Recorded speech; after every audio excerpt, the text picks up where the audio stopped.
Hypnosis చేయటానికి Swathi Reddy UK వెళ్ళలేదు. Porn star గా మారటానికి వెళ్ళింది. సెక్స్ వర్కింగ్ కోసం వెళ్ళింది.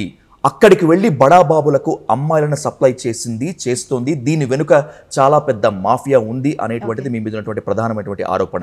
What did you do in UK? Porn films లో యాక్ట్ చేశారా, లేకపోతే అమ్మాయిలను సప్లై చేశారా, లేకపోతే సెక్స్ రాకెట్ లో you played a key role? What did you do? Right, really I appreciate for this question అండి. ఇలాంటి క్వశ్చన్ నన్ను ఎప్పుడూ అడగలేదు. అడిగినందుకు మీకు సాల్యూట్ చేస్తున్నాను. Thank you so much. I appreciate this question and straight away answer చెప్తా.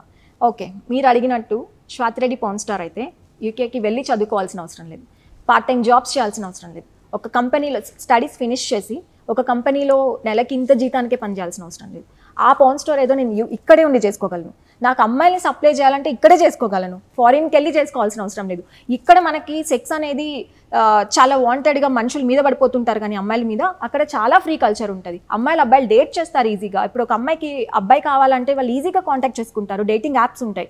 మనలాగా ఒక మనిషి కావాలంటే ఉన్మాదుల్లాగా రేప్ చేసేవన్నీ చాలా తక్కువ ఉంటాయి అక్కడ. అమ్మాయిలు కావాలంటే లేదా అబ్బాయిలకి అమ్మాయిలు కావాలంటే వాళ్ళు పర్సనల్గా వెళ్ళేసి ఇలా సప్లై చేసుకునేవి చాలా తక్కువ ఉంటాయి యూకేలో. నేను యూకేకే వెళ్ళి ఇలాంటి చండాలమైన పనులు చేయాల్సిన కర్మ నాకు పట్టలేదు. బికాస్ ఐ బిలీవ్ కష్టంతో వచ్చే డబ్బులే మనవవుతాయి. ఆ కష్టంతో తెచ్చుకున్న డబ్బులతో బ్రతకడమే ఒక బ్రతుకని నేను స్ట్రాంగ్గా బిలీవ్ చేస్తాను.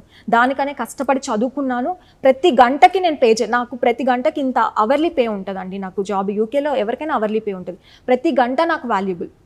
అంత కష్టపడి నేను నా పేరెంట్స్ని నేను ఒక కెరియర్ని బిల్డప్ చేసుకున్నా. మీరు హిప్నోసిస్ అంటున్నారు, నేను సేవ్ చేసుకున్న మనీ ప్రతి గంట కష్టపడి చెమటోడ్చి నిద్రలు మేల్కొని సేవ్ చేసుకున్న మనీతో నేను 20 lakhs పెట్టి నేను హిప్నోథెరపీ నేర్చుకున్నానండి. అది నా కష్టం. ఒకవేళ మీరు చెప్పినట్టు అమ్మాయిని సప్లై చేయగలిగితే యూ ఇమాజిన్, మీరు మీడియాలో ఉన్నారు కాబట్టి అంత మనీ ఎక్కడ నుంచి చాలా మనీ వస్తుంది. నాకు నెలకి ఫర్ ఎగ్జాంపుల్ 10 lakhs వస్తుంది అనుకోండి యూకేలో. ఆ మనీ నాకు ఒకరిని సప్లై చేస్తే వస్తుంది ఇక్కడ. బట్ నేను ఎందుకు అక్కడికి వెళ్ళి కష్టపడాలి? మా నాన్నని కనీసం చూసుకునే పరిస్థితి లేదు. మా నాన్న చనిపోతారని డాక్టర్స్ చెప్పినప్పుడు కూడా కనీసం మా డాడీని చూసుకునే పరిస్థితి లేదు. అలాంటి పరిస్థితి నేను ఎందుకు తెచ్చుకుంటాను? నేను ఇక్కడే మా పేరెంట్స్తో ఉంటా. మా అమ్మకి హెల్త్ బాగోదు, అక్కడ నుంచి వీడియో కాల్స్ చేసి చూస్తూ బాధపడే పరిస్థితి. అలాంటి అంత మనీ నాకు ఉంటే గనక నేను ఇక్కడే నా పేరెంట్స్తో ఉంటే ఇంకా చాలా లగ్జరియస్ లైఫ్ లీడ్ చేస్తాను.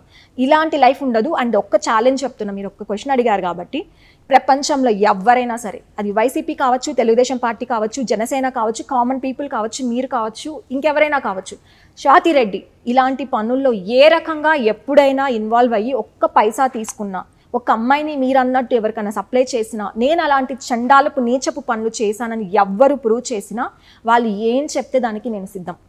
Any time.